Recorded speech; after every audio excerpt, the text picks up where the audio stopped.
할렐루야.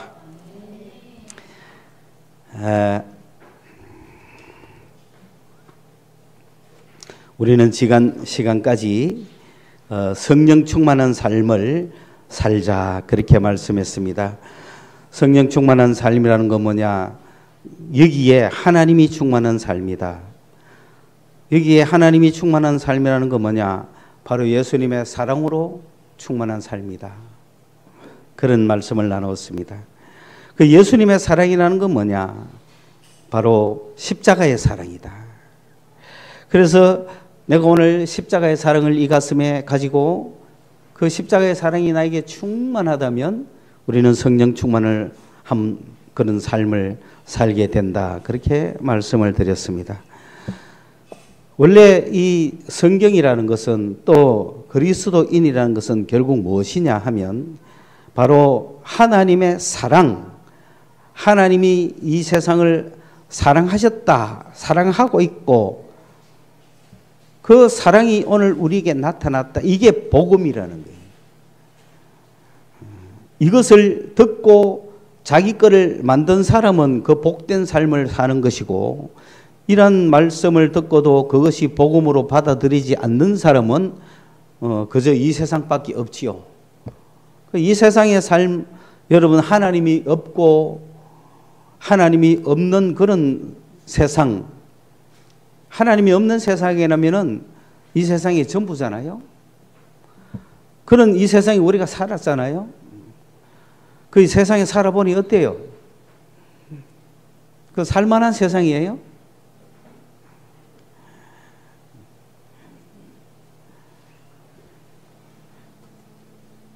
그럼에도 불구하고 많은 사람은 하나님을 믿고 하나님의 사랑을 내가 받고 있다고 하지만 하나님 없는 세상을 살아가고 있는 그런 형편인 것입니다.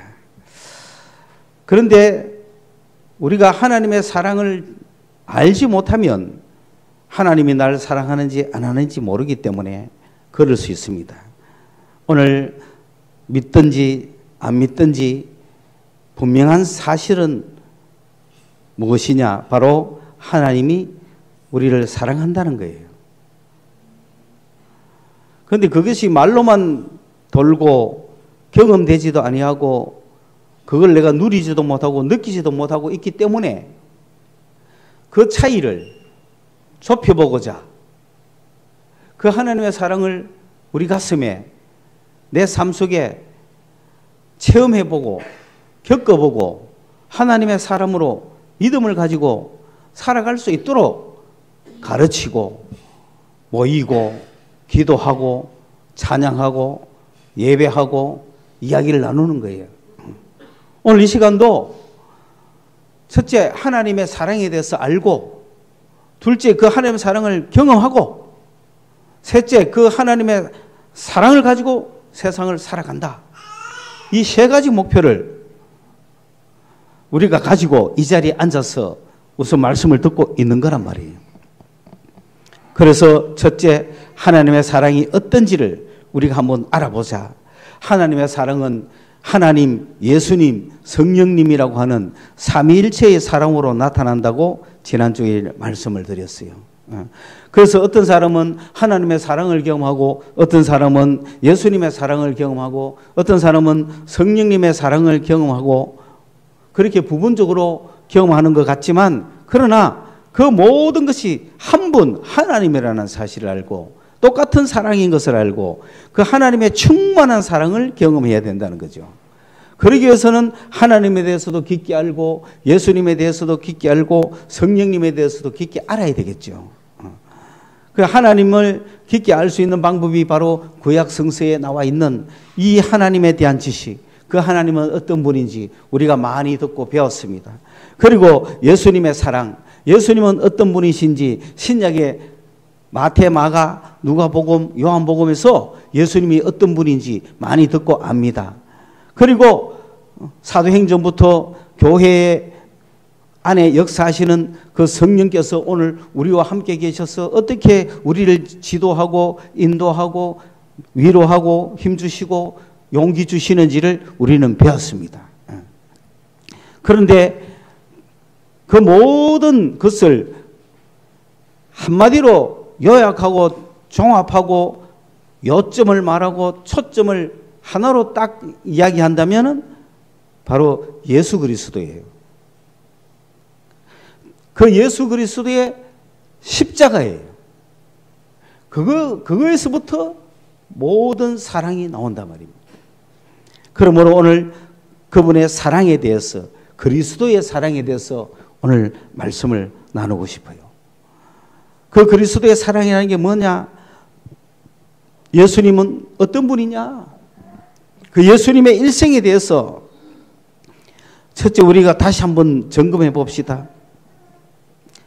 예수님은 이 땅에 분명히 아기로 탄생하셨죠.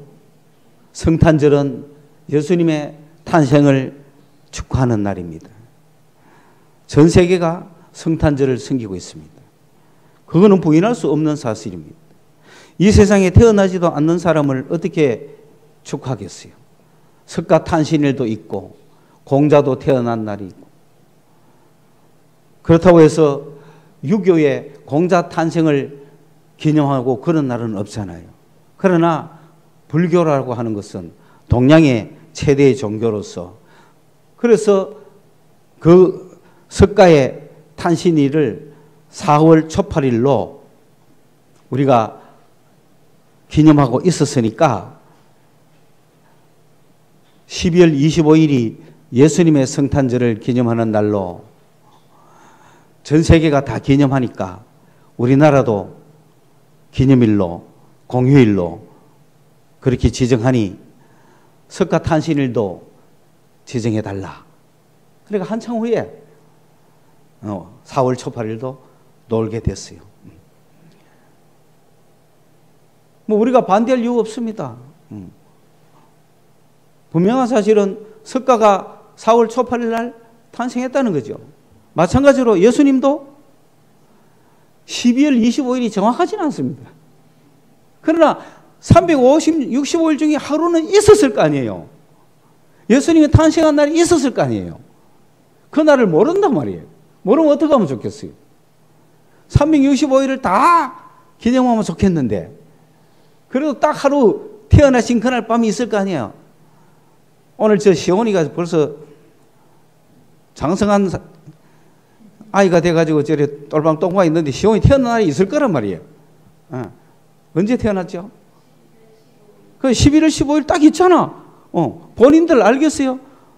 시온이가 커서 너 언제 태어났노 물으면 지는 모르죠. 자기가 태어난 날을 자기가 어떻게 알아요? 어른들이 카이 알지. 11월 15일입니다. 딱 있잖아요. 여러분 다 태어난 날이잖아요. 예수님도 분명히 태어난 날이 있을 거예요. 그렇죠? 그래서 그 날을 우리가 확실히는 모르지만은 전 로마가 기뻐하는, 전 로마가 공휴일로 삼는, 전 로마가 축제로 벌이는 그 날을, 이제 로마가 기독교 국가가 됐으니 그 날을 예수님 탄생날로 정한다. 그날 탄생했다는 뜻이 아니라 예수님의 탄생을 기념하는 날로 정한다. 그게 성탄절, 크리스마스입니다. 이거는 뭐냐? 예수님이 인간으로 오지 않았다면 있을 수 없는 일이죠. 이 땅의 역사에 예수님은 분명히 오셨다. 그거 다 인정하시죠? 예. 그런데 그분이 한 40세까지도 못 사신 것 같아요. 30세 이상이라는 것은 일할 수 있는 나이입니다. 그리고 주님께서 일을 하시고 그 일하신 기간이 젊은 나이에 많지는 않은 것 같은데, 그 주님이 일하시는 기간 동안에 주님이 하신 일이 뭡니까? 전 세계 어느 누구하고도 비교할 수 없는 일을 하시지 않습니까? 죽은 자도 살리시고 귀신도 쫓아내시고 가르치시고 고치시고 전파하신 일은 분명히 기록되어 있다 이 말입니다. 그건 누구나가 다 인정하고, 그 하신 일을 기록한 많은 기록 중에 엑기스를 모아서 오늘 우리는 마태, 마가, 누가, 요한이라고 하는 그 성경책 속에서 예수님이 하신 일을 우리는 다 보는 겁니다. 요한에서는 예수님이 하신 일을 기록하려면은 이 세상도 그 책을 다 두기에 부족할 정도다라고 이야기를 했단 말이에요. 그게 얼마나 많은 것 중에 부분이겠어요. 그 부분을 봐도 이런 일을 하신 분은 전 인류에 아무도 없습니다. 그 분명한 사실이지 않습니까, 예수님? 그런데 그 예수님이 십자가에서 돌아가신 것도 분명한 사실 아닙니까? 그것도 날짜와 연대가 다 나와 있습니다. 빌라도가 보고서를 썼어요. 그 당시 로마 총독으로 있던 빌라도가 예수라는 인물을 내가 만나서 그를 십자가에 처형하도록 사형 언도를 했다라고 보고서에 나와 있습니다. 그러면서 그 빌라도가 예수를 만났을 때의 그 감정과 그 느낌을 다 적어놨죠. 빌라도가 예수를 만났을 때 처음에는 자기의 온몸이 굳어졌다고 그랬습니다. 그 사람의 어떤 신비한 능력 앞에서. 그런 분을 사형언도 내린다는 것이 쉬운 게 아니잖아요. 그 분명한 사실이란 말이에요. 그런데 이게 너무나 오래되니까 신화 아니야? 뭐 믿을 수 없다? 그렇죠. 왜냐하면 우리나라에서 임진왜란과 관련해서 이수진 장군이 있었다. 그러면은 그냥 있었겠지 하고 아무도 의심은 안 하겠지만은 이수진 장군이 어떤 감정을 가졌으며 어떤 옷을 입었으며 어디에서 무엇을 했는가 하는 이러한 것들은 잘 모르잖아요. 그냥 깊게 아는 사람은 알고 모르는 사람은 모른단 말이에요. 그럼 모르는 사람은 나중에 야 이수진 그 거짓말이야. 그렇게 하면 어떻게 생각하세요, 여러분? 여러분이 잘 모르잖아요, 그죠? 그럼 이수진 그거 다 거짓말이야 하면 어떻게 생각해요? 그럴 수도 있지 않나요? 엄연한 사실임에도 불구하고 그럴 수 있다 이거요. 마찬가지로 예수님 이래 했어. 다 그 거짓말이야. 그럼 안 믿어질 수 있는 겁니다. 그러나 그것이 진짜인 것을 알게 될 때는 상황이 달라지잖아요. 그러면 언제 진짜인 것을 알게 될까요? 이순신이 기록한 난중일기라는 게 있다는 거예요. 이순신이 자기가 그 당시에 했던 기록을 일기로 썼단 말이에요. 오늘도 여러분이 일기장을 남겨놓으면은 여러분의 후손들이 그걸 보고 아 사실이구나 인정할 수 있잖아요. 그러므로 오늘 우리가 성경을 읽으면은 예수님이 어떤 일을 했는지 알 수 있다 이거죠. 그런데 어떤 사람은 야 일기장 이거 믿을 수 없다라고 또 나오겠죠. 그런 사람은 안 되는 거죠. 뭐 안 믿기로 작정한 사람한테 무슨 이야기를 한들 믿겠어요. 그 놔두고. 그러나 믿을 만한 사람한테는 더 믿을 만한 확실한 증거로 온다 이 말입니다. 그러다 보니 예수를 부인하는 사람은 빌라도 보고서도 가짜다 그런 이야기하는 거예요. 그럼 여러분 성경이 가짜입니까? 그렇죠? 여러분 성경 믿죠? 그러니까 왜 성경을 믿느냐고 물어보느냐면 그래서 물어보는 거예요. 주님이 하신 일이 성경에 기록되어 있으니 내가 성경을 가짜라고 말하면 주님을 믿을 수가 없죠. 그러나 성경을 내가 믿으면 주님을 믿는 거죠. 그러면 성경은 믿을 만한가? 여러분 성경 믿을 만해요? 예, 성경은 이거 믿을 만한 거예요. 왜냐하면 한 사람이 공상으로 쓴 게 아니에요. 그 성경이 어떻게 기록됐는가를 알면 믿을 수밖에 없다 이 말입니다. 그러면서 그 성경을 통해서 예수님의 삶을 알아보니 그분이 십자가에 달린 것까지는 십자가에 죽으신 것까지는 세상 역사도 다 기록하고 있어요. 세상 역사도. 그런데 그분이 부활하신 것까지는 세상 사람들이 몰라요. 부활하신 주님을 만났다라고 말하는 사람들은 예수 믿는 사람들밖에 없어요. 그러니까 교회 역사밖에 없어요. 교회 사람들밖에 없어요. 그리고 부활하신 주님을 만났다라고 하는 사람들이 쓴 글은 거기에서만 예수를 부활하신 주님을 만났다고 쓰는 것이지 이 세상 인류 역사가들이 예수는 부활했다고 하더라. 그 부활한 사람을 믿는 사람을 예수쟁이라고 한다. 그렇게 썼는지 몰라도 예수가 부활한지에 대해서는 사실적으로 증명할 수가 없는 거예요.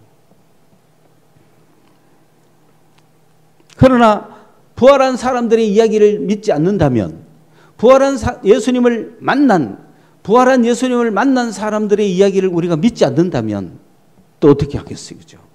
그 부활하신 예수에 대한 이야기를 듣고 믿어지게 하는 것이 성령이라는 거예요. 그 성령이 지금도 역사하고 있습니다. 아직도 예수를 믿지 않는 사람이 있으면 성령이 역사하심을 기대하면서 성령이 나에게 탁 믿게 해주면 믿는 거예요. 그리고 내가 믿었을 때 성령이 보증을 해주는 거예요. 그것이 내 믿음이 진짜라는 것을. 그래서 그러한 역사를 가지고 지금 세계가 흘러오고 있다. 이런 면에서 보면은 예수님이 하신 그 모든 일이 뭐냐? 예수님이 왜 십자가에 죽으셨나? 그리고 그분은 왜 부활하셨나? 부활하신 후에는 왜 전 인류에게 나타나지 않고 믿는 자들에게만 나타나는가? 그러한 사실을 우리는 묵상하고 기도해 봐야 되는 거예요. 이랬을 때 우리 그리스도인들은 예수님의 그 부활이, 그 십자가의 죽음이 의미하는 것이 무엇인가를 깊게 묵상해야만 내 속에서 가슴이 뜨거워지는 거예요. 성령이 충만해지는 거예요. 그러면은 삶이 바뀌는 거예요.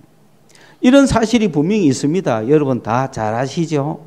그런데 그거 믿으시죠? 그런데 그게 믿음이 막 체험이 될 때까지 믿어져야 된다는 거예요. 머리로만 믿는 것이 아니라 그 내가 알고 있는 그 믿음이 내게 체험이 돼야 되는 거예요. 체험이 되어지면은 내 삶이 바뀌는 거예요. 그게 어떻게 체험될 수가 있는가? 그게 어떻게 체험될 수가 있는가? 기도해야 돼, 기도. 처음에는 여러분 이 이야기를 들었죠? 묵상하셔야 돼요. 예수가 죽으셨다. 예수가 십자가에 죽으셨다. 그걸 묵상하는 거예요. 예수가 십자가에 죽으셨다. 그 십자가에 죽으셨다는 건 그림에서 다 보듯이 못 박혀서 사형당하셨다는 거죠. 그런데 그 죽음이, 오늘 말씀이 뭐냐? 그 죽음이 어떤 죽음이냐? 이거를 지금 오늘 고린도후서 5장 11절에서 15절 사이에서 말씀하고 있는 거예요. 그 예수님의 십자가의 죽음이 왜 죽었으며 어떤 죽음이냐? 그걸 묵상해야 돼요, 지금부터. 그 고린도후서 5장 11절에서 15절을 보니까 그 예수님의 십자가의 죽음이 자기의 실수로 죽은 것이 아니라, 자기의 죄 때문에 죽은 것이 아니라 나를 사랑해서 죽으셨다는 거예요. 그걸 묵상하셔야 됩니다. 나를 사랑해서 죽었다는 거예요. 그것도 아시죠?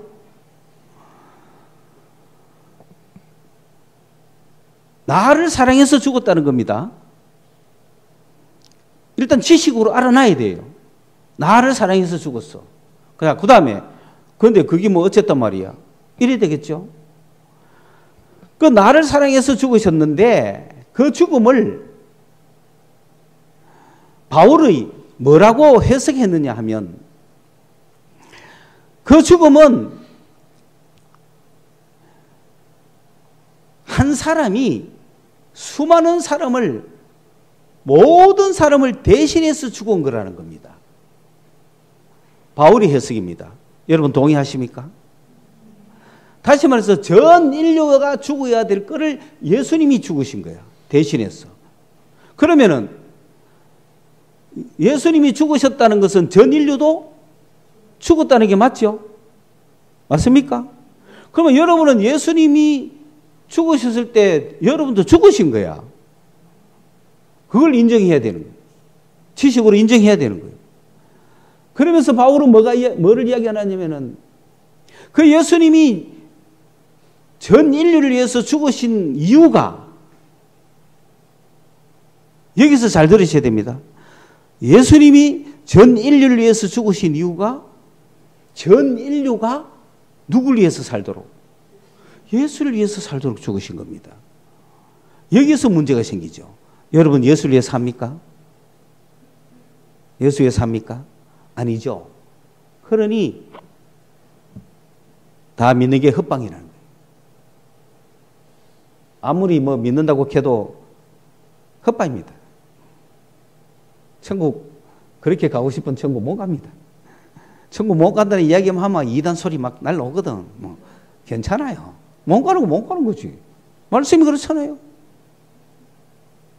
예수가 죽으신 이유가 그가 죽으신 이유가 온 인류를 위해서 죽었는데, 그러면 온 인류가 살았잖아요. 누굴 위해서 살아라는 거예요? 예수 위해 살아라는 거예요. 온 인류는 예수를 위해서 살도록 하기 위해서 예수님이 죽으신 거예요. 내가 죽을게. 너희들이 살아라. 누굴 위해 살아야 돼요? 예수 위해 살아야 돼요. 아니, 예수님이 죽고 인류를 살려놓은 이유가 뭐예요? 자기들 위해 살아라고 인류를 위해서 주님이 사놓으셨나요? 그렇죠? 그걸 바울이 깊게 이야기하는 거예요. 생각한데, 비평해본데, 판단해보자 이 말이에요. 이거는 그냥 얻어지는 게 아니고 분석하고 비평하고 판단해보라는 거예요. 소위 말하면 이성적으로 따져보라는 겁니다. 이성적으로 따져보라는 겁니다. 그러면 이거를 따져보기 위해서는 비유를 잘하는 게 좋겠죠. 그럼 이런 겁니다. 식구가 10명이 있습니다. 10명이 있는데 그 중에 아버지가 이 10명 식구가 전부 다 사형당하게 생겼습니다. 그런데 이웃집 아저씨가 와가지고 내가 이 10명을 대신해서 내가 죽을게요 라고 했어요. 그러면 이 사람이 10명을 대신해서 죽었어요. 그럼 이 10명은 살았죠. 그 이 10명은 누굴 위해 살아야 돼요?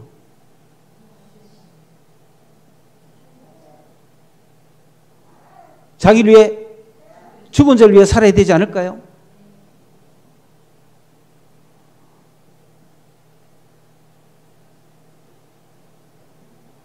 이 10명은 왜 그랬느냐? 내가 10명을 대신해서 죽을 테니까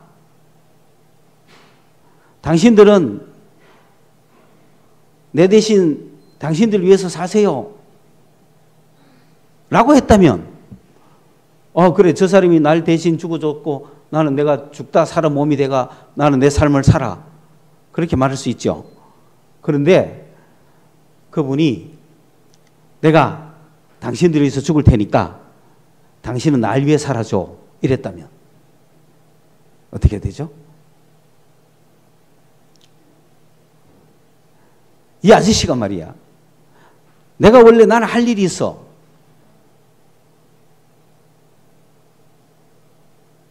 나는 여기 성전을 건축할 하는 일이 있어. 내가 성전을 건축하는 일이 있는데 성전을 열심히 건축하다가 성을 하나 짓다가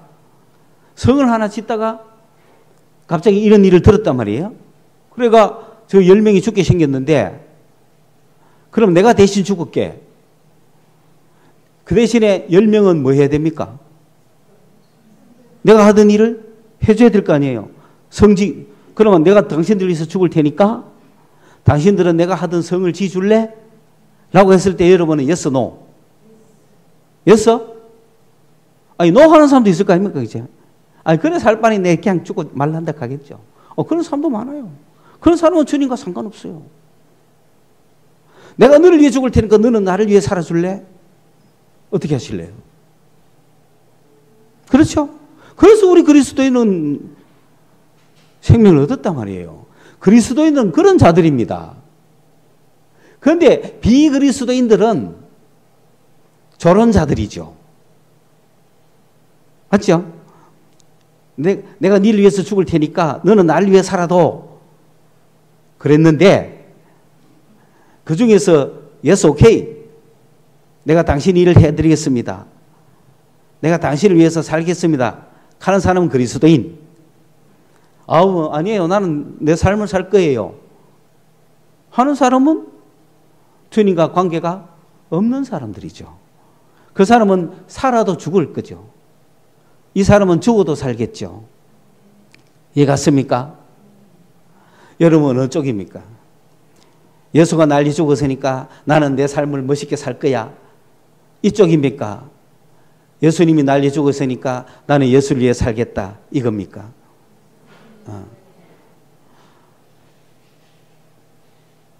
그 약속을 죽기 전에 주님이 우리한테 하셨느냐? 그런 건 없어요. 그런데 바울이 생각해보니 그렇다는 거지요. 바울이 깊게 들어가서 주님의 죽으심을 생각해보니 그렇다는 거지.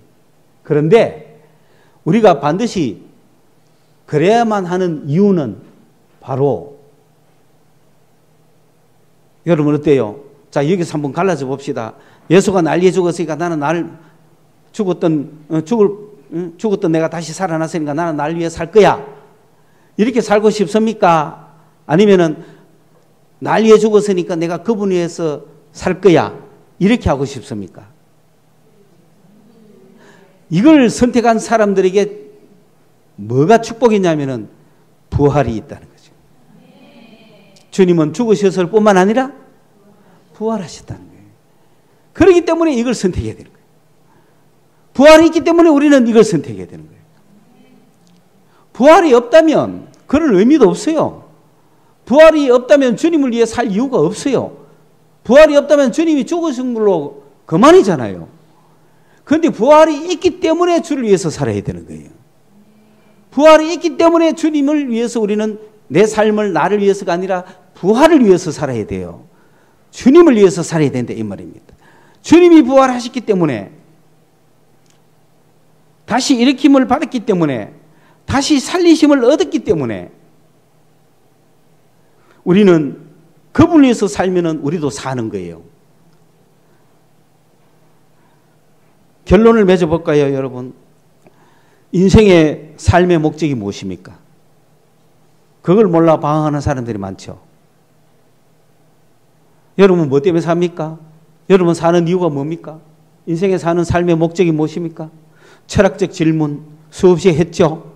사람의 사는 목적이 뭐예요? 그냥 목적 없다. 살다 죽는 거다. 그 죽는 게 목적이죠. 오늘도 우리 눈앞에는 수많은 사람들이 그러고 살다가 화상투로 사라집니다. 그 눈앞에 뻔히 보면서 오늘 내가 뭘 위해 살아야 될지. 사춘기라는 게 뭡니까? 청소년기라는 게 뭡니까? 사람이 왜 사는지를 고민하는 시기거든요. 어릴 때는 아무런 고민이 없어요. 그런데 막 초등학생들이 인생이 왜 사는지 고민하면 사춘기가 빨리 온 거죠. 그런데 사춘기 이전에 아이들은 왜 사는지 생각 없어요. 그냥 무조건 사는 거야. 열심히 사는 거야. 먹고 사는 거야. 좋은 거 하고 사는 거야. 그냥 해해 우리면 아무 생각 없이 사는 거야. 그게 사춘기 이전의 애들이야. 그런데 사춘기가 왔다는 것은 사람이 왜 살지? 그 생각이 시작하는 게 사춘기입니다. 그 이 사춘기 때 인생을 결정하는 거예요. 그 사춘기가 통상적으로 중학교, 고등학교잖아요. 거의 대부분 중학교 때 온다고요. 그럼 중학교 때 사람이 왜 사는지를 고민하는 거예요. 그런데 왜 사는지를 묻지 않고 무엇을 위해 살까를 고민하는 거예요. 그래서 나는 대통령이 돼야 되겠다. 돈을 벌어야 되겠다. 학자가 돼야 되겠다. 선수가 돼야 되겠다. 연예인이 돼야 되겠다. 무엇을 하면 살 것인가를 그때 결정하는 거예요.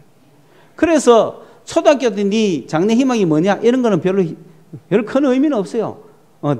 그런데 중고등 이후에 너 장래 희망이 뭐냐 하는 것은 사춘기를 겪은 사람들의 그거니까 1차 내 인생을 거기에 한번 거는 거예요.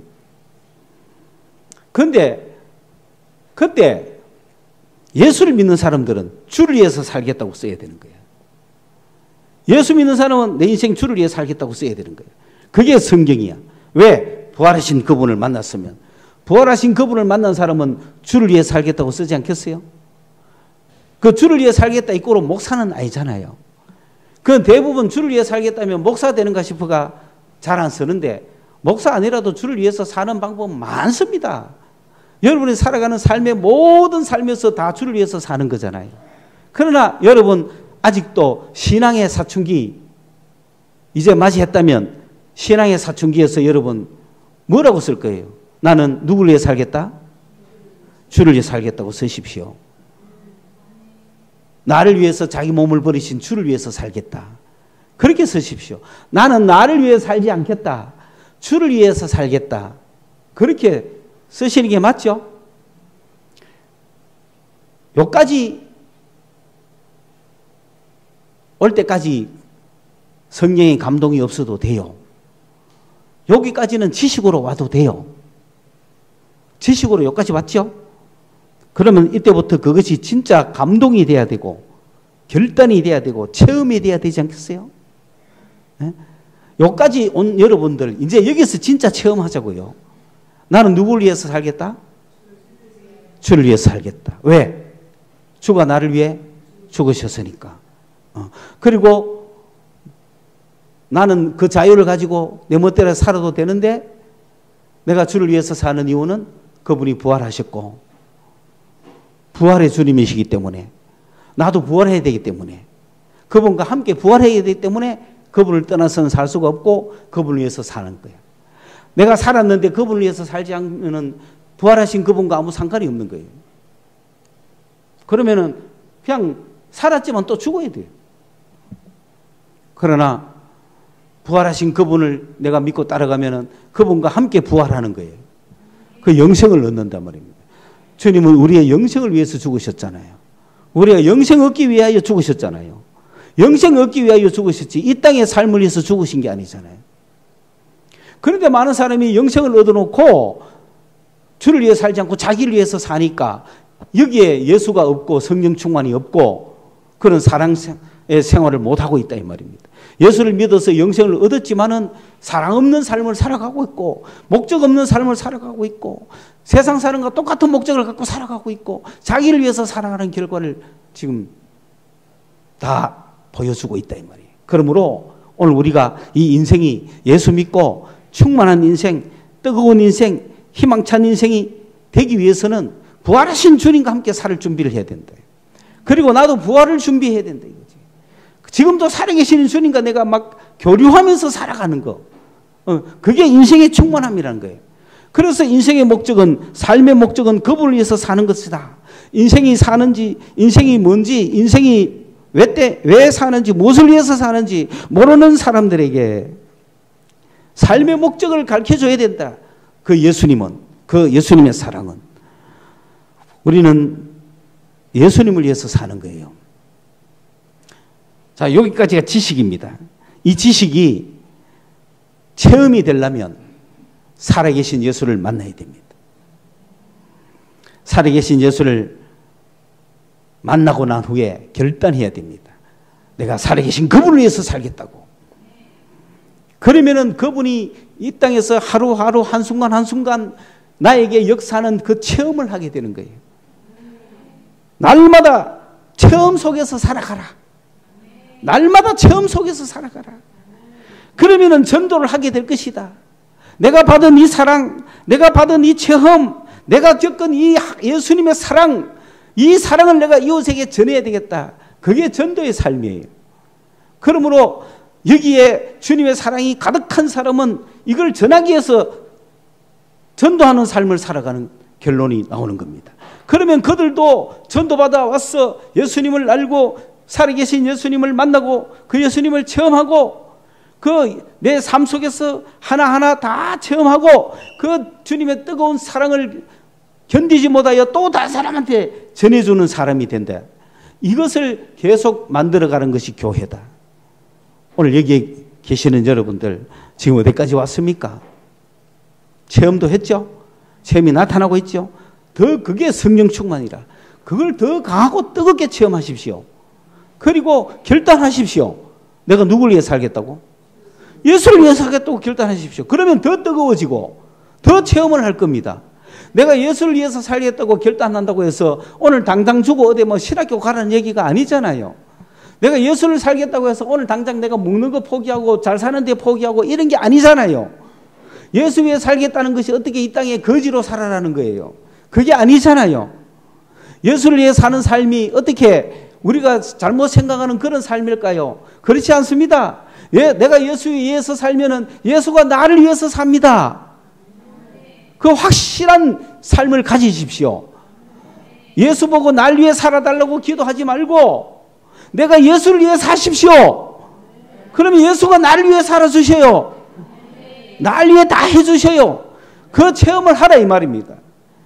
결단한 사람에게, 내가 예수에 살겠다고 결단한 사람에게 누가 그런 결단을 할 수 있겠어요? 예수가 살아계시는 것을 믿고 살아계신 예수를 경험한 사람이 그 결단을 할 수 있지, 그런 경험도 안 한 사람들을 보고 머리로만 알고 지식으로만 알고 있는 사람에게는 내가 1, 2, 3번이란 말이야. 그 사람은 예수가 날 위해 죽었다는 거 묵상하십시오. 그리고 정말로 판단을 하십시오. 그분이 나를 위해서 죽었다면 나도 그분을 위해서 살아야 되는 게 맞지 않나? 그게 의리 아닌가? 그러면 내가 그분을 위해서 살겠다 라고 하는 판단이 서면 기도하시라고. 어떻게? 주님, 내가 판단해 보니까 내가 당신을 위해서 살아야 되는 게 맞는 것 같습니다 라고 기도할 때 성령의 감동을 기다리란 말이야. 한 번만에 될지 언제 될지 모르지만은 지식을 알았으면 간단합니다. 그죠? 내가 오늘 어디 가서 교회 가서 이상한 소리 들었는데 어떤 소리냐? 예수가 날 위해 죽었답니다. 그래? 그러면 날 위해 죽었으면 내가 그분을 위해서 사는 게 맞지 않습니까? 지식으로 그게 맞다는 판단이 들면 그럼 내가 그분을 위해서 살아야겠다는 생각을 하시라고. 오케이? 그분을 위해서 살겠다고 내가 생각했으면 그게 아무것도 안 믿어지고 그냥 뭐 들은 소식뿐인데 그거 갖고는 안 되잖아요. 그렇기 때문에 그때 뭐 하라고? 기도하라고. 예수님, 내가 오늘 이야기 들어보니까 예수님이 날 위해 죽으셨다는데 그러면 나도 의리상 당신을 위해서 살아야 되지 않겠습니까? 내가 당신을 위해서 살고 싶습니다. 당신이 날 위해 죽은 게 맞다면 나도 당신을 위해 살고 싶습니다. 요 기도한데 누가 감동시킨다고요? 성령이 감동시키는 거예요. 바로 믿어지는 거예요. 바로 체험이 되는 거예요. 그럼 성령 감동이 되는 겁니다. 그러면 예수를 위해서 사는 삶이 되는 거야. 그럼 이 사람이 그랬다고 끝이 아니잖아요. 감동을 줄 때 그 감동을 따라서 계속 체험을 해야 될 거 아니에요. 예수님이 날 위해 살아주시더라. 예수님이 내 기도 들어주시더라. 예수님이 내 인생을 인도하시더라. 막 예수님은 살아계시더라.